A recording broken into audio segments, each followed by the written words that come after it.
The Blue Channel by First Breath 1. Will you watch with me?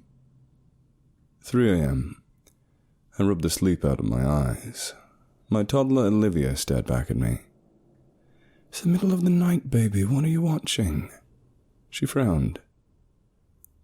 Blue Channel, will you watch with me, please? My wife rolled over and grunted a mushed combination of huh and what's that. That sounded more like a huh. She fumbled for her phone and fought with the sheets. She sighed, as if to let me know of the effort, and I kissed her on the cheek. Go back to bed, babe. I got this one. I couldn't see anything, but Olivia reached out and grabbed my hand, and off we went. She led me into the hallway with a gleeful little hop step that shook the floor. I flicked the light switch by the bathroom. Nothing happened. Power's out, I grumbled. No television tonight. No! Livy wailed. The TV still works. It does. Come see. Dad, come see. Rain pelted the windows. Wind whistled through the cracks. A major storm hit our small town in the valley. They closed the schools. My office shut down too. The meteorologist predicted 3 inches of accumulation, and I can remember the gut-aching stress that news caused us. About the house, about the cars, about everything. When you're a kid, bad weather is exciting, but when you're a parent, you worry. You always worry. Time for bed. But the Blue Channel is still on, Olivia pouted. Really? Even without the power?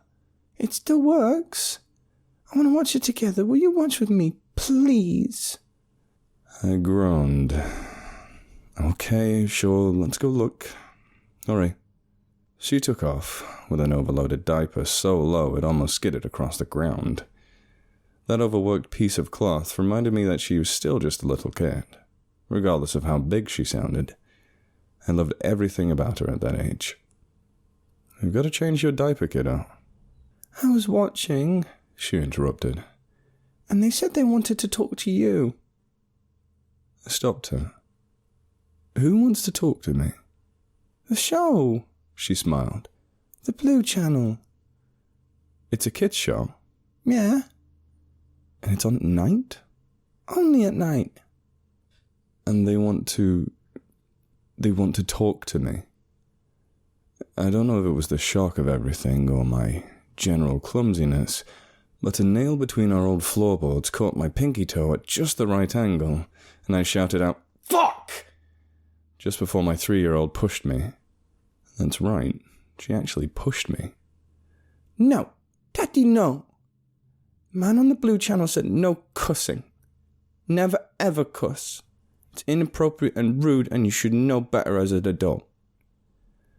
I was astonished. I couldn't believe her tone. She was so articulate, so angry, so adult. The reaction caught me totally off guard. I'm sorry, honey. You're right. She turned and marched towards her room without another word. I followed. We quickly found the source of the issue. The only light in the house, a blue one, trickled out from underneath her door. Told you. I flicked the other switches a couple of times, just to be sure, but nothing else responded. I thought about the cause. I tried to wake myself up at the same time. Olivia took the lag as an opportunity to move. She darted ahead and pushed the door open. Wait, hon! The entire corridor became engulfed in blue. Our pictures, the blinds, the wallpaper. Everything had a blue tint to it. Even my daughter. At the time, I blamed the strength of that light on the fact that all the others were out. I couldn't think of any other cause. Do you believe me now? I found the television right where we left it, up against the far wall next to the dresser. The Blue Channel was nothing more than a blank screen, You might recognize it, depending on your age, because it's one of those you had to be there things. If an old television can't get a signal from a cable box, it'll show a blue screen with Input 1 or something written on top. Totally normal. Another mystery blamed on bad technology. Sure. I still couldn't figure out how the damn thing drew power. I traced the cord to the wall and kicked out the plug. The screen stayed blue. I messed with the knobs on the front, and nothing changed. I gave the side one good smack before my daughter grabbed my hand and shouted clearly, "No, Dada, no! Do not touch that TV." She punched me. I couldn't believe it. This wasn't play fighting. This was real anger. Her eyes were determined. Her voice was shrill. She shrieked like a banshee. She aimed tiny fists of fury in places she shouldn't know would yield results, and it disturbed me. Even then, my kid knew not to punch people, let alone Dad. She never did this type of stuff. Not my Olive. "Honey, stop it." She hit me again. "Why aren't you listening?" I snapped. "Do you need to go to timeout?" She whimpered and pointed at the television. "The man wanted to introduce himself to you. Before the ceremony." "What man?" Suddenly the screen flickered. A picture of a stage appeared.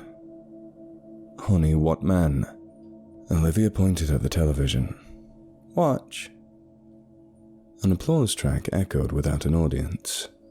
5 figures emerged from behind a velvet curtain. They all wore masks with black clothes and black hats, so you couldn't see much.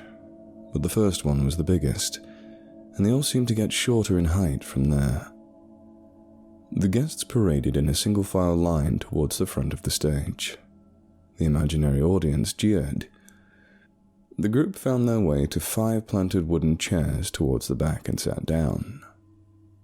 The audience grew quiet. Suddenly, movement backstage. A man in a rabbit mask walked out. He looked lost at first, then confused, then altogether shocked by the presence of a camera. The audience laughed at his dismay. He smiled and twirled his mustache a bit. He held his hands back and flexed. Then he danced back and forth, with knees up and elbows high. The audience roared with anticipation. He took a bow and nearly fell down. Even Olivia chuckled at that bit. "Is that the man?" She ignored me. I turned up the volume. Rabbit Mask parked himself in the highest chair, above the other participants, and posed with one leg on top of the other, as if interviewing them. He pulled out a set of index cards. He dropped one to the floor and fell down picking it up. The audience laughed again. "This is weird." Olivia slugged my shoulder. The clapping stopped. The group of characters stared blankly ahead. The man stayed still. "Did we interrupt?" "Yes, you did interrupt." We waited, after what felt like an eternity, but could have been moments, when Rabbit Mask leaped from his chair and pounced forward. The audience gasped. He approached each of the guests, one by one, and peeled back their masks slowly, as if revealing a prize. First up was a teenage boy with blonde hair, then a younger one with dark skin, then 2 little redheads. Finally, a boy not much older than Olivia. I studied their faces. They all looked scared. Petrified would be a better word for it.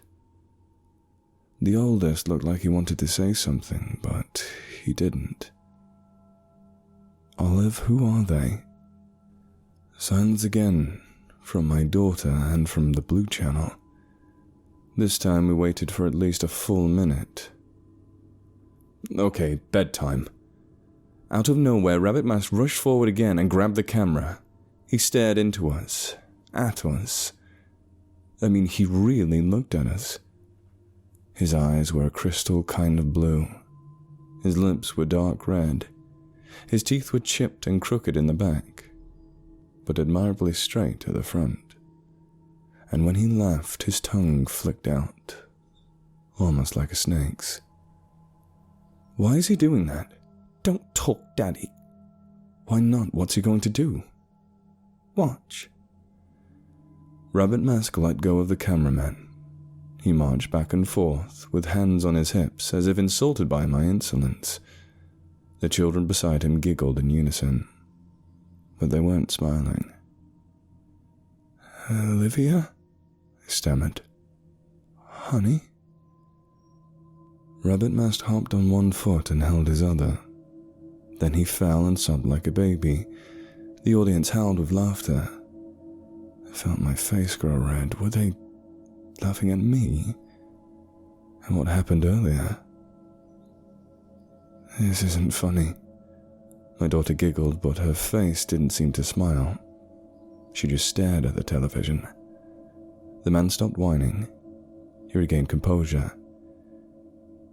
He minded the steps of checking his breath against an imaginary watch as he sat neatly again in his wooden high chair. We need to turn this off, sweetheart. Do you know how? I fiddled with the plug again. Nothing happened. I turned the dials. Nada. I kicked the side of the television, and when Olivia tried to grab my foot, I held her gently to the side and kicked it some more. You're missing it! She shrieked. You're missing the best part! I turned to look, if only for a little. There was a countdown of sorts, displayed on the screen. First word was 1.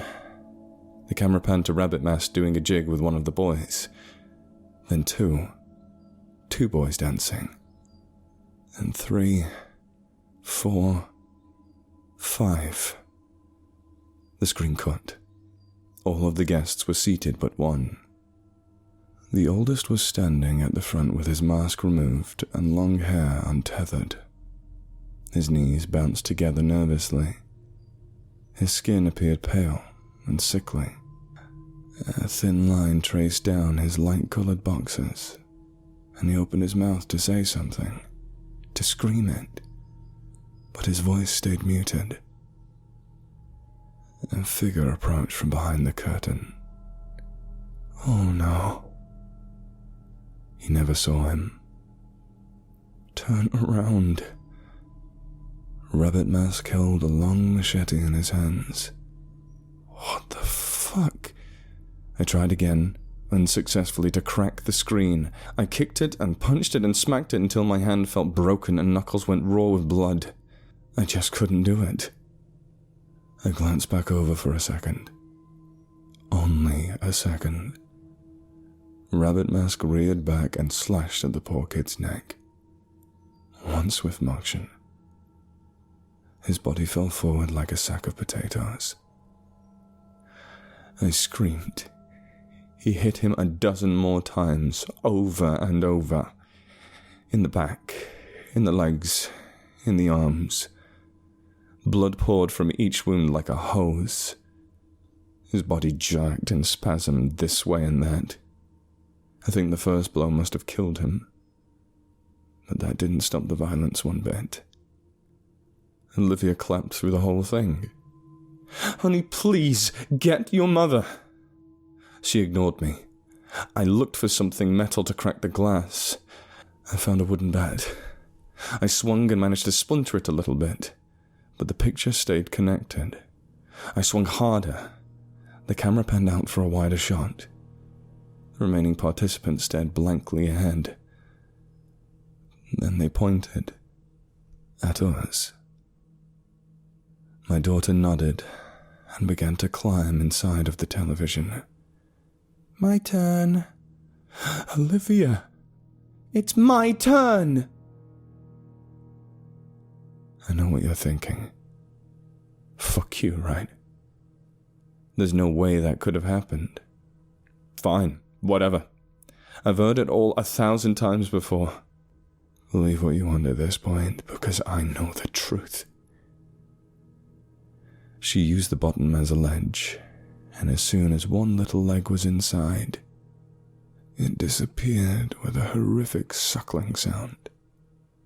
I held her left hand tight, like I held my own life. But it wasn't enough. Something pulled back, something stronger. Her arm disappeared with a pop. I heard her shout, and she was gone. The blue channel stayed lit. The participants waited. I waited. Olivia ran out from behind the curtain. She smiled at Rabbit Mask and sat down in the 5th chair beside him. He smiled back. All of them ignored the growing pool of blood at their feet. Instead, they waved at me. One by one, like the end of some fucking sitcom. They stared at the camera and waved. The screen shrunk. Then it went black altogether. And I never saw my daughter again.